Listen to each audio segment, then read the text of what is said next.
7번 보겠습니다. 다음은 사람의 유전 형질, 기억에 대한 자료인데요. 기억은 서로 다른 4개의 상염색체에 있는 A, B, D, E에 의해서 유전 형질이 결정된다라고 했습니다. 그리고 표현형은 기억에 대한 유전자형에서 대문자로 표시되는 대립유전자의 수에 의해서 결정된다라고 했고요. 아래쪽에 있는 표는 사람 가나다라 마의 대문자 수와 그 다음에 동형접합을 이루는 대립유전자 쌍의 수를 나타낸 것이다 라고 했어요. 동형접합이란 가지고 있는 유전자가 두 개가 동일하면 동형접합입니다. 예를 들어 스몰 a를 가지고 있으면 동형접합이고요. 라지 A, 스몰 a를 가지고 있으면 두 개가 다르게 가지고 있죠. 이것은 이형접합이라고 해요.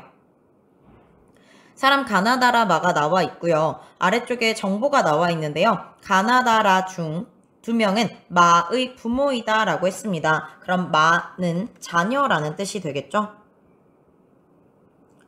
또 가나다라 마는 라지 B와 스몰 B 중 한 종류만 가진다 라고 했고요. 가와 나는 이를 갖지 않는데요. 그리고 라는 이를 갖는다 라고 했습니다. 우선 가와 나가 이를 갖지 않는다, 스몰 이를 갖지 않는다 라고 했으므로 뭐를 갖는 게 확실해지게 되냐면 라지 이를 가지는 게 확실해지게 됩니다. 자, 그러면 가 같은 경우에는요. 대문자로 표시되는 대립 유전자 수가 2개여야 된대요. 그런데 이미 라지 E를 가지면서 2개를 가져버렸죠, 대문자를. 그럼 나머지 A와 B와 D에 대한 정보는 전부 다 뭘 가지고 있는 거냐면 스몰 a, 스몰 b, 그리고 스몰 d를 갖게 됩니다. 그럼 동형접합을 이루는 대립유전자 쌍의 수는 4쌍이 나오게 되겠죠. 자, 이번엔 사람 라를 볼까요? 이 사람은요, 스몰 e를 가진다 라고 했어요. 그런데 대문자로 표시되는 대립유전자 수가 7개래요. 자, 총 8개의 자리를 가질 수 있는데 그 중에서 7개의 자리가 대문자다 라고 했습니다. 그런데 스몰 e는 가져야 된대요. 그럼 유전자형이 뭐로 결정되게 되냐?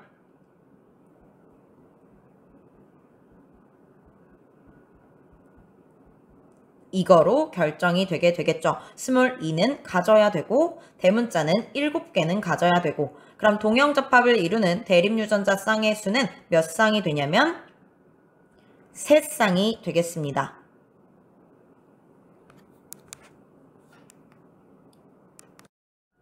이번에는 다를 볼게요. 다 같은 경우에는 대문자 수는 3개다 라고 했고 동형접합을 이루는 대립유전자 쌍의 수는 1쌍이라고 했어요. 그런데 문제에서 또 어떤 정보를 줬냐면 가나다라 마는 라지 B와 스몰 B 중 한 종류만 가진다 라고 했습니다. 그럼 다도 마찬가지로 라지 B와 스몰 B 중 한 종류를 동형접합으로 가지고 있겠죠. 그럼 B에 대한 정보가 동형접합을 이루고 있기 때문에 다 같은 경우에는 동형접합을 이루는 쌍의 수가 1쌍밖에 없다라고 했어요. 그럼 B가 이미 동형접합을 이루고 있겠죠. 그럼 나머지 A와 D와 E에 대한 정보는 전부 이형접합을 가진다라는 뜻이 됩니다. 자, 그리고 나서 B에 대한 정보를 채우려고 봤더니 이미 얘가 대문자를 3개를 가졌어요. 라지 A, 라지 D, 라지 E로. 그럼 더 이상 대문자가 있으면 안 되니까 다 같은 경우에 B에 대한 유전자형은 스몰 B가 되겠습니다. 같은 방식으로 나도 채울 수 있는데요. 나 같은 경우에는 대문자가 4개여야 되고 동형접합은 2쌍이어야 된대요. 그러면 얘도 라지 B와 스몰 B 중 한 종류만 가질 테니까 B에 대한 게 동형접합일 거고 지금 보니까 E에 대한 정보도 동형접합으로 가지고 있어요. 그럼 A와 D에 대한 정보는 이형접합이어야 된다라는 뜻이 되겠죠? 이렇게 이형접합으로 쓰고 봤더니 대문자의 개수가 벌써 4개를 충족합니다. 라지 A, 라지 D, 라지 E, E로. 그럼 나머지 B에 대한 정보는 스몰 B가 되겠네요. 자, 이렇게 가나다라에 대한 정보를 채워봤어요. 자, 이번에는 자녀 마를 한번 보도록 하겠습니다. 자녀 마 같은 경우에는 대문자로 표시되는 대립유전자 수가 5개여야 하고 동형접합을 이루는 대립유전자 쌍의 수는 3쌍이 나와야 한대요. 그런데 만약에 라가 부모 중에 한 사람이었다면 어떤 결과가 자녀에서 나타나게 되냐면 자녀는 라지비를 하나는 가질 수밖에 없습니다. 그럼 라가 부모라면 가나다 중에 한 사람의 부모가 또 있겠죠. 근데 가나다는 전부 다 스몰 비비만 가지고 있어요. 그럼 자녀는요. 라로부터 라지비를 받게 되고 가나다 중 한 사람으로부터 스몰 비를 받게 되니까 B에 대한 정보가 라지 B, 스몰 B가 되게 됩니다. 그럼 이형접합이죠. 근데 문제에서 뭐라 그랬냐? 가나다라만은 모두 B에 대해서는 동형접합이라고 했어요. 한 종류만 가진다라고 했어요. 그럼 우리가 내릴 수 있는 결론은 뭐냐면 라는 부모가 될 수 없습니다. 얘가 부모가 되게 되면 라지 B를 줄 테고 가나다 중에 한 사람은 스몰 b를 줘버릴 테니까 b에 대한 정보를 한 종류만 갖는 게 아닌 게 되죠. 자, 그래서 부모는요. 가나다 중에서 두 분입니다. 만약에 가가 부모 중에 한 사람이었다면 어떤 결과가 나타날지 우리가 예측을 해볼게요. 가가 부모 중에 한 사람이었다면 가는 자녀에게 어떤 정보를 주게 되냐면 스몰 a 하나와 스몰 b 하나와 스몰 d 하나 그리고 라지 e 하나를 주게 됩니다. 그런데 문제에서 마 같은 경우에는 대문자가 5개 있어야 한다라고 했어요. 그럼 5개를 충족하기 위해서는 나머지 정보가 전부 다 뭐가 되어야 되냐면 라지 a, 라지 b, 라지 d, 라지 e여야만 대문자의 개수를 5개 충족할 수 있습니다. 그런데 이렇게 되는 순간 동형접합을 이루는 대립유전자 쌍의 수가 3쌍을 만족하지 못하죠. 즉, 가는 부모가 될 수 없습니다. 결국 우리가 내릴 수 있는 결론은요. 부모는 나와 다입니다. 자, 이제 여기까지 문제가 해결됐으면 1번부터 보도록 할게요. 마의 부모는 나와 다이다 맞고요. 2번 보겠습니다. 가에서 생성될 수 있는 생식세포의 유전자형을 물어봤는데요. 가 같은 경우에는 유전자형이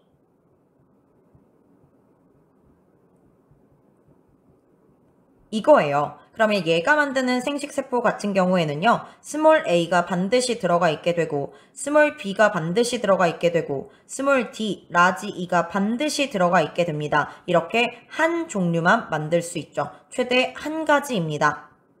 X 하시면 되겠고요. 마의 동생이 태어날 때 이 아이의 기억에 대한 표현형이 나와 같을 확률을 구해보아라 라고 했습니다. 그럼 부모를 유전자형을 한번 써보도록 할게요. 아래쪽에.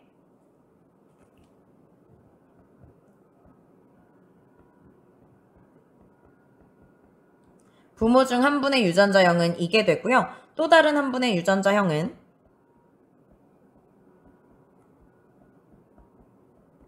이게 됩니다. 그리고 아이의 표현형이 나와 같을 확률을 물어봤는데 나는 왼쪽에 있는 부모가 나예요. 그럼 대문자의 개수가 지금 4개가 있습니다. 즉 자녀에게서 대문자의 개수가 4개인 아이가 나올 확률을 구하라 라는 뜻입니다. 그럼 얘를 1번이라고 하고 얘를 2번이라고 했을 때 1번이 만들 수 있는 생식세포는 대문자의 개수가 최소한으로 들어있으면 몇 개 들어있을까요? 얘는 라지 E2를 가지고 있기 때문에 반드시 대문자의 개수가 1개는 들어가 있을 수밖에 없습니다. 최대한으로 대문자를 가지게 되면 몇 개까지 가질 수 있냐면 3개까지 가질 수 있어요. 왜냐하면 스몰 b, b를 가지고 있기 때문에 b에 대한 자리에는 언제나 항상 스몰 b가 있을 수밖에 없겠죠. 그래서 라지 a, 라지 d, 라지 e가 최대한으로 가질 수 있는 대문자의 조합입니다. 그럼 각 생식세포가 만들어질 확률을 한번 구해볼까요? 대문자의 개수가 1개만 들어가 있는 생식세포를 만들 확률은 라지 E가 이미 한 자리를 차지하고 있는 거니까 A에 대해서는 스몰 a가 와야 되고 B에 대해서는 스몰 b가 와야 되고 D에 대해서는 스몰 d가 선택되어야만 대문자의 개수는 1개입니다. 따라서 2분의 1, 그 다음에 B는 선택될 확률이 1이죠. 스몰 bb를 가지고 있기 때문에. 그리고 스몰 d가 선택될 확률 2분의 1 해서 4분의 1이 되겠습니다. 대문자의 개수가 3개 들어있는 생식세포를 만들 확률, 여기서는 라지 A가 선택돼야 되고 스몰 b는 어쩔 수 없이 선택될 테고 스몰 b가 한 자리를 차지했으니까 라지 D와 라지 E가 선택돼야 됩니다. 근데 라지 E가 선택될 확률은 언제나 항상 1이죠. 그럼 라지 A와 라지 D가 선택될 확률만 보면 되니까 2분의 1 곱하기 2분의 1 해서 4분의 1이 나오게 됩니다. 그럼 대문자의 개수가 2개인 생식세포를 만들 확률은 1에서 4분의 1과 4분의 1의 합을 빼시면 됩니다. 그럼 4분의 2가 나오겠죠. 그런데 만약 생각을 통해 구해보고 싶다면 어떤 식으로 구하면 되냐면 생식세포의 자리에는 지금 4자리가 있어요. A에 대한 자리, B에 대한 자리, D에 대한 자리, E에 대한 자리. 그런데 B에 대한 자리에는 언제나 항상 스몰 b가 들어가고요. E에 대한 자리에는 언제나 항상 라지 E가 들어갑니다. 그럼 총 만들어질 수 있는 생식세포는 A 자리에 라지 A 또는 스몰 a가 들어갈 수 있기 때문에 경우의 수 2가지. D에 대한 자리에는 라지 D 또는 스몰 d가 들어갈 수 있기 때문에 경우의 수 2가지. 총 4가지의 경우의 수가 있어요. 그런데 이 중에서 총 대문자의 개수가 2개인 생식세포를 만들 확률을 물어봤죠. 라지 E가 이미 한 자리를 차지하고 있으므로 A와 D 중에 2자리 중에서 순서에 상관없이 한 자리만 대문자이기만 하면 됩니다. 그래서 4분의 2가 나오게 돼요. 자, 어쨌든 생식세포를 만들 확률을 구해봤고요. 이번에는 2번 부모가 만들 수 있는 생식세포 생각해 보겠습니다. 2번 부모가 만들 수 있는 생식세포는요. 최소한으로 대문자가 들어있으면 몇 개가 들어있게 되냐면 0개가 들어있게 됩니다. 스몰 a, 스몰 b, 스몰 d, 스몰 e로. 그럼 최대한으로 들어있으면 대문자의 개수는 몇 개 들어있을까요? 라지 a, 라지 d, 라지 e가 들어있는 3개까지 만들 수 있겠죠. 확률은, 경우의 수는 0, 1, 2, 3, 4가지 종류를 만들 수 있습니다. 그럼 각 생식세포를 만들 확률을 계산해 볼까요? 마찬가지로 4자리가 있어요. A에 대한 자리, B에 대한 자리, D에 대한 자리, E에 대한 자리. 그런데 항상 B에 대한 자리에는 스몰 b가 들어갈 수밖에 없습니다. 자, 이런 상황인데 대문자의 개수가 0개인 생식세포를 만들 확률은 여기에 스몰 a가 들어가야 되고 여기에 스몰 d, 여기에 스몰 e가 선택돼야 되죠. 2분의 1 곱하기 2분의 1 곱하기 2분의 1 해서 8분의 1이 되겠습니다. 대문자의 개수가 1개 들어갈 확률은 전체 경우의 수는 8가지예요. 왜냐하면 A 자리에 2가지 경우의 수, D에 2가지, E에 2가지 경우의 수가 있으니까. 비어있는 자리는 총 3자리인데요. 3자리 중에서 한 자리만 순서에 상관없이 대문자이기만 하면 됩니다. 그래서 8분의 3이 나오게 되고요.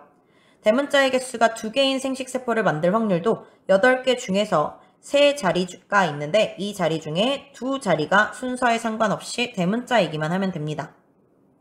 마지막엔 라지 A가 선택돼야 되고 라지 D, 라지 E가 선택되어야만 대문자의 개수가 3개이기 때문에 2분의 1, 2분의 1, 2분의 1 해서 8분의 1이 되겠죠.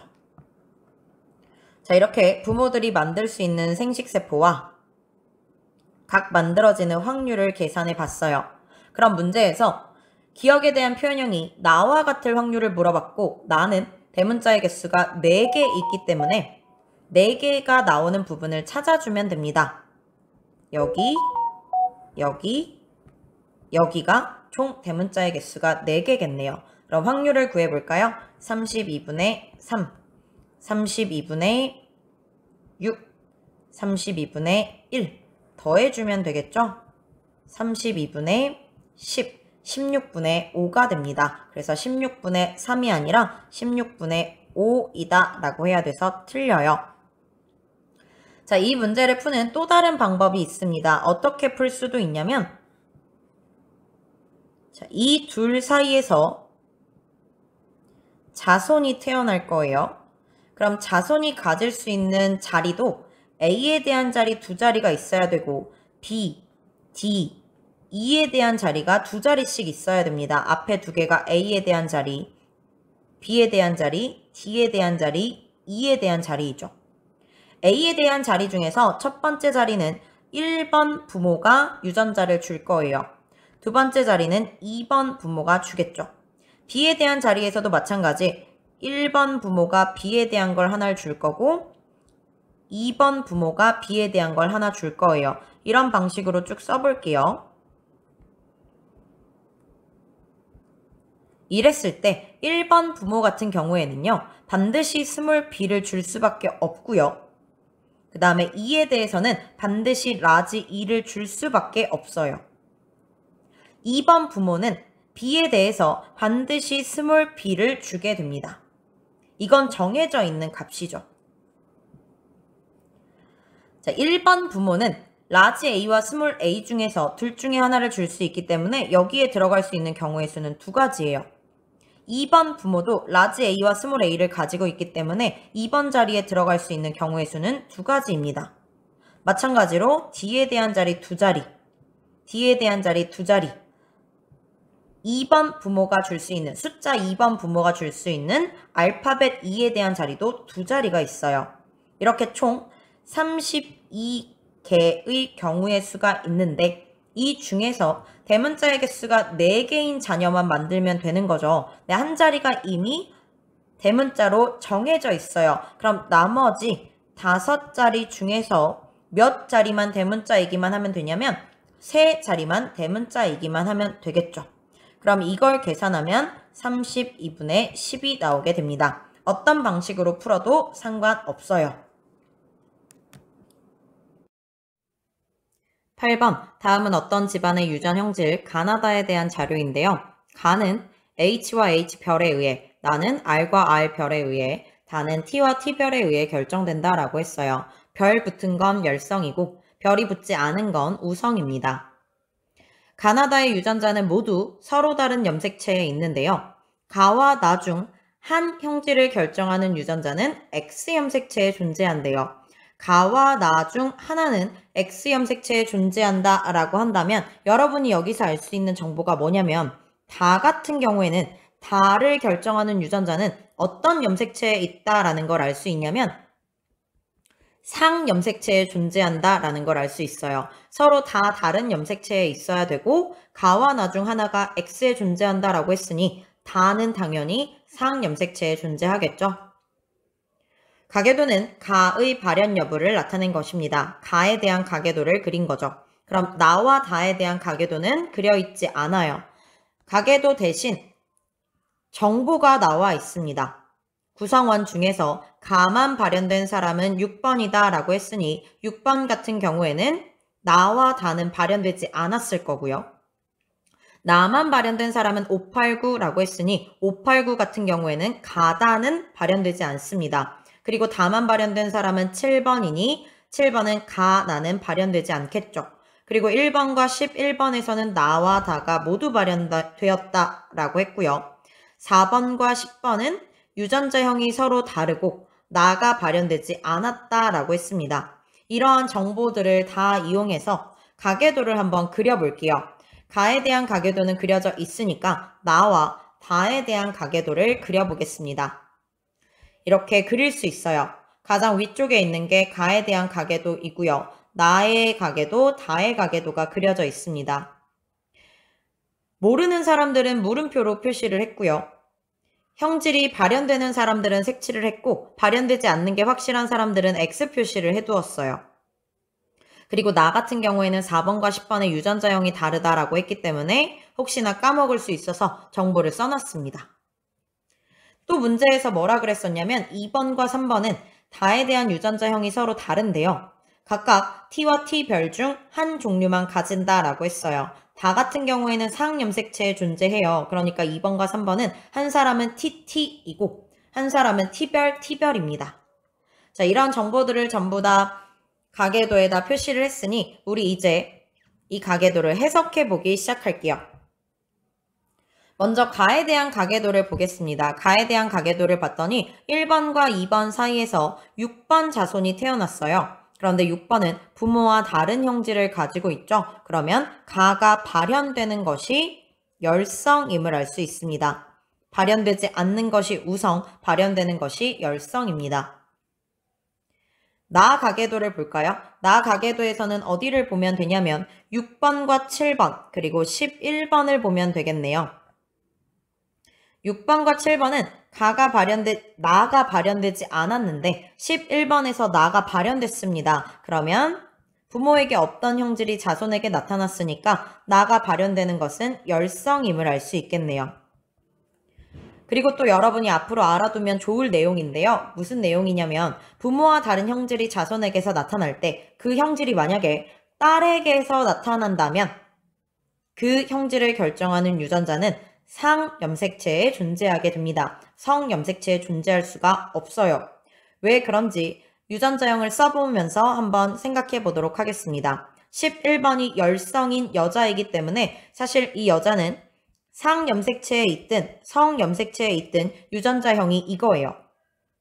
그럼 만약에 성염색체에 있었다라고 가정한다면 6번과 7번은 모두 R별을 하나씩은 가져야 합니다. 자녀에게 R별이 나타나야 되니까. 그런데 만약 성염색체에 존재한다면 6번의 유전자형은 R별 Y가 돼야 되고요. R별 Y가 되는 순간 6번은 나가 발현이 돼야 돼요. 그런데 지금 발현되지 않고 있죠. 즉 성립하지 않습니다. 성염색체에 존재하는 게 아니라 상염색체에 존재한다라는 걸 알 수 있어요. 그럼 나가 상염색체에 존재하게 되면 가는 X염색체에 존재하게 되겠죠. 그리고 아까 다는 상염색체에 존재한다라는 걸 알아냈습니다. 자, 그럼 이제 가와 나에 대한 유전자형을 쭉 한번 써볼게요. 가는 H와 H별에 의해서 결정된다라고 했고요. 형질이 발현되는 게 열성입니다. 그럼 6번의 유전자형 같은 경우에 H별 Y가 될 거예요. 3번의 유전자형도 마찬가지로 H별 Y가 되겠죠. 그러면 1번, 5번, 9번 같은 경우에는 유전자형이 이렇게 되겠고요. 10번 같은 경우에는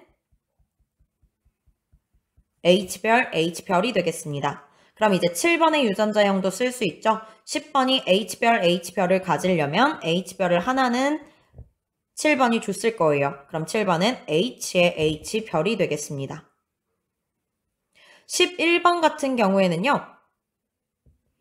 아버지로부터 반드시 H별을 받을 수밖에 없어요. 딸이기 때문에. 그럼 이 11번이 가가 발현되지 않는다라고 했으므로 H를 하나 가지고 있겠죠. 이번엔 2번 볼까요? 2번 같은 경우에는 6번 자손을 낳았어요. 6번은 아들이기 때문에 Y염색체는 아버지로부터 받습니다. 그럼 H별은 반드시 어머니로부터 건너갔다라는 뜻이 되고요. 어머니는 H별이 되겠습니다. 8번 볼게요. 8번은 아버지가 H별을 줄 수밖에 없죠. X염색체를 받아야 되니까. 그런데 정상이라고 했어요. H별이 되겠습니다. 4번의 유전자형은 H는 하나 가지고 있는 게 확실하나 그 다음 자리는 모르겠어요. 그래서 밑줄로 표시했습니다. 가에 대한 유전자형을 전부 다 써봤고요. 이번에는 나에 대한 유전자형을 써볼게요. 11번이 R별이라고 했고 상염색체에 존재한다라고 했으므로 6번과 7번은 R별을 하나씩 갖습니다. 그런데 나가 발현되지 않기 때문에 R의 R별이 되겠죠. 1번, 5번, 8번, 9번 같은 경우에는요. 전부 다 형질이 발현된다라고 했으므로 R별에 해당합니다.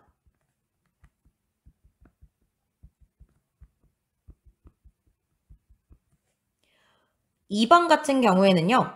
5번 자손이 R별을 가지고 있기 때문에 R별을 하나 가지고 있는 건 맞아요. 그런데 정보가 더 이상 없기 때문에 한 자리는 모르는 줄 알았는데 6번이 R의 R별이죠. 그러면 아버지로부터 R별을 받았다라는 뜻이 되니까 2번으로부터는 R을 하나 받았을 거예요. 그래서 2번의 유전자형은 R의 R별이 됩니다. 4번, 3번 볼까요? 3번, 4번 볼까요? 둘 다 R별은 하나씩 가져야 돼요. 그런데 4번은 나가 발현되지 않는다라고 했으므로 R의 R별이 되겠네요. 3번 같은 경우에는 더 이상 정보가 없습니다. 그래서 앞에는 무슨 유전자를 가지고 있는지 모르겠어요. 자, 마지막 10번 보겠습니다. 10번 같은 경우에는요. RR일 수도 있고요. R의 R별일 수도 있습니다. 그런데 문제에서 뭐라 그랬냐면 4번과 10번의 유전자형이 다르다라고 했어요. 그럼 4번의 유전자형이 이미 R별로 결정되어 있기 때문에 10번의 유전자형은 RR로 결정되게 되겠습니다. R의 R별이 아니라. 자, 나에 대한 유전자형도 채워봤습니다. 마지막으로 다에 대한 걸 볼까요? 다 같은 경우 알고 있는 정보는 뭐냐면 2번과 3번이 TT 또는 T별이라고 했고 이걸 통해서 여러분들이 다가 발현되는 게 우성인지 아니면 열성인지를 찾아야 돼요. 만약에 3번이 TT였다면 T가 우성이라고 했어요. T가 T별에 대해서 우성이라고 했어요. 자, 그리고 상염색체에 있다라고 했습니다.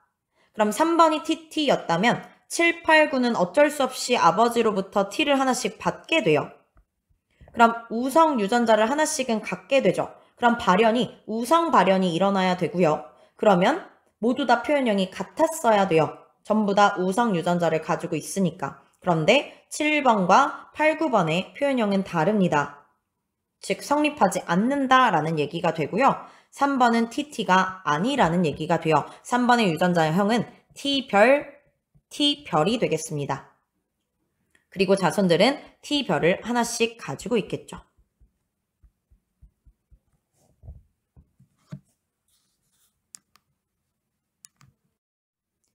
그럼 이제 2번 같은 경우에는 유전자형이 TT라는 걸 알아냈고요. 5번, 6번 같은 경우에는 T를 하나씩 가질 거예요.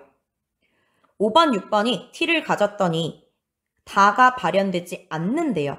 T는 우성입니다. 따라서 T가 가가 발현되지 않도록 하는 유전자고요. T별이 가가 아니라 다네요. 다가 발현되지 않도록 하는 유전자이고요. T별이 다가 발현되도록 하는 유전자가 됩니다. 그럼 5번과 6번은 T를 하나씩 가지고 있고요. 1번, 7번, 11번 같은 경우에는 지금 다가 발현되는 사람이에요. 그럼 발현되는 게 열성이기 때문에 1번, 7번, 11번의 유전자형이 결정됩니다. 뭐로 결정되냐면 T별로 결정되게 되죠. 그럼 이제 나머지 구성원들의 유전자형을 쭉 쓸 수 있을 것 같아요. 5번, 6번은 1번으로부터 T별을 하나씩 받을 거고요. 그 다음에 4번 같은 경우에는 7번 자손이 T별이니까 T별을 하나는 가질 거예요. 그런데 8번, 9번이 다가 발현되지 않았대요. 그러면 8번, 9번은 T를 하나씩 가지고 있겠죠? 이 T는 어디로부터 밖에 올 수 없냐면 4번으로 밖에부터 올 수 없습니다. 그래서 4번의 유전자형이 T의 T별이 돼요. 마지막 10번을 보겠습니다. 10번 같은 경우에는 정보를 모르네요. 정보를 모르나 7번으로부터 T별을 받는다라는 건 확실합니다. 하지만 그 앞자리는 어떤 유전자를 갖고 있는지 모르겠어요. 자, 이렇게 정리가 됐습니다. 이제 문제를 한번 풀어볼게요. 1번, 가를 결정하는 유전자는 X염 색체에 있냐? 가를 결정하는 유전자는 지금 X염 색체에 존재한다라는 거 찾아냈습니다. 따라서 맞고요. 2번 볼게요.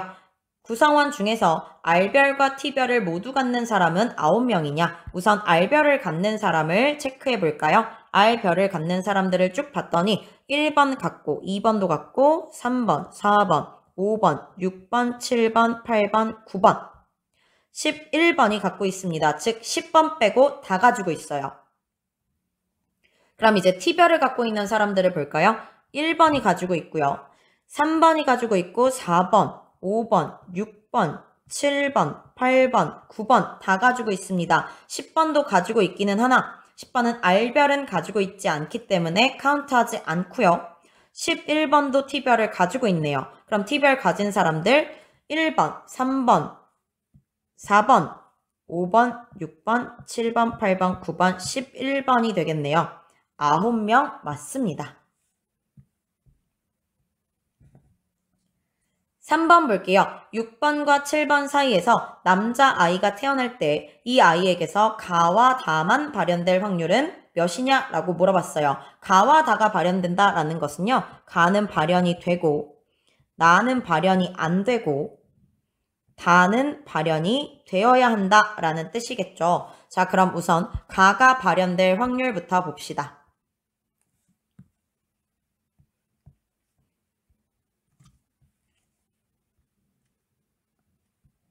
이 둘 사이에서 아이가 태어날 때 아이가 가질 수 있는 유전자형은요. H별의 H, H별 H별, 그리고 HY, H별 Y가 있는데요. 문제에서 뭐라 그랬냐면 남자아이가 태어날 때 라고 했어요. 그럼 이 두 가지 경우만 놓고 생각하면 되겠네요. 이 중에서 가가 발현될 확률은 이거 한 가지겠네요. 따라서 가가 발현될 확률은 2분의 1입니다. 이번에는 나가 발현되지 않을 확률을 구해볼게요. 6번과 7번 사이에서 아이가 태어날 때 아이가 가질 수 있는 유전자형은 R 아래, R별의 아래, R별 R입니다. R별 R별입니다. 이 중에서 나가 발현되는 건 마지막 거예요. 그럼 나가 발현되지 않을 확률은 4분의 3입니다. 마지막 다 볼까요? 다는 이 둘 사이에서 아이가 나오는 거죠. 아이가 가질 수 있는 유전자형은 T의 T별 또는 T별의 T별입니다. 이 중에서 다가 발현되는 건 이거네요. 그래서 두 개 중에 하나니까 2분의 1입니다. 그럼 가가 발현될 확률 2분의 1, 나가 발현되지 않을 확률 4분의 3, 다가 발현될 확률 2분의 1 해서 다 곱해주면 되겠죠? 16분의 3이 나옵니다. 확률은 8분의 3이 아니라 16분의 3이라고 해야겠죠? X입니다.